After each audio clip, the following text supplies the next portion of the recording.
lines of the OVP budget for fiscal year 2025. Good afternoon, Madam Chair, and to the members of the committee. Presenting the highlights and salient features of the FY 2025 proposed budget of the Office of the Vice President. Under the FY 2025 National Expenditure Program, the Department of Budget and Management has recommended a budget of 2.037 billion pesos vis-a-vis the 3.24 billion proposal of the Office of the Vice President. The amount recommended is 8.05% higher than the FY 2024 budget as appropriated. This composed of the following. The recommended personal services budget for FY 2025 is 9.25% of the total recommended budget. It covers 149 filled positions, special duty allowance for military and uniformed personnel, salary for non-permanent positions. It also includes provision for terminal leave benefits of mandatory retirees, loyalty award, and anniversary bonus for OVP personnel. The total personal services including the RLIF for FY 2025 is 188.514 million pesos. Recommended MOOE or the maintenance and other operating expenses for FY 2025 is equivalent to 1.792 billion pesos. Significant portion of the total MOOE is allocated for the financial assistance or subsidies and supplies and materials or welfare goods which account for 52.86% and 15.92% of the total MOOE.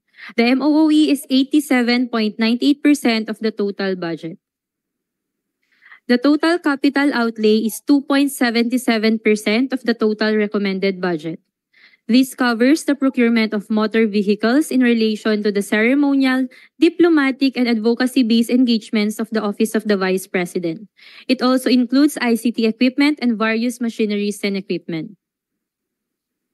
By appropriation source, 2.026 billion or 99.5% is under the agency-specific and 0.05% is under the retirement and life insurance benefits. The appropriated budget of the OVP beginning 2019 is above 500 million. It has been consistently increasing since then, and under the current year appropriation, the OVP has 1.885 billion pesos. While the appropriation is consistently increasing, the obligation rate remained in good standing and maintained the rate at above 90%. The DBM recommended the budget of 2.037 billion for fiscal year 2025 vis-a-vis the 3.24 billion proposal, which is 8.05% higher than the FY 2024 budget as appropriated due to the expansion of the socio-economic services of the Office of the Vice President, which was proposed under Tier 2. Of the total OVP proposed budget, 1.269 billion or 62% is allotted for the socio-economic programs of the OVP. As the second highest office in the land, the OVP aims to promote the welfare of every Filipino in line with its vision to create lasting impact on the lives of every Filipino through its socio-economic programs and services.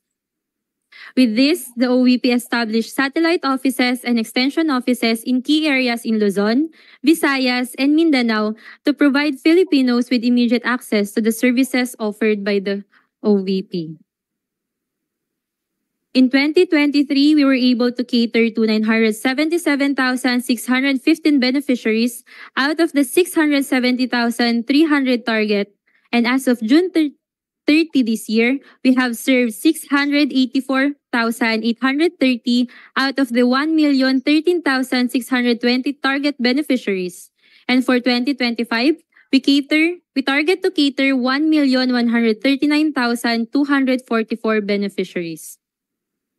For the fiscal year 2023, we have 977,615 total beneficiaries of all OVP services delivered, 793 strategic partnership established or strengthened, 98% of requests acted upon within standard processing time, 100% of projects with partners implemented as planned, 97% average satisfaction ratings for OVP services, and 489 ceremonial engagements completed.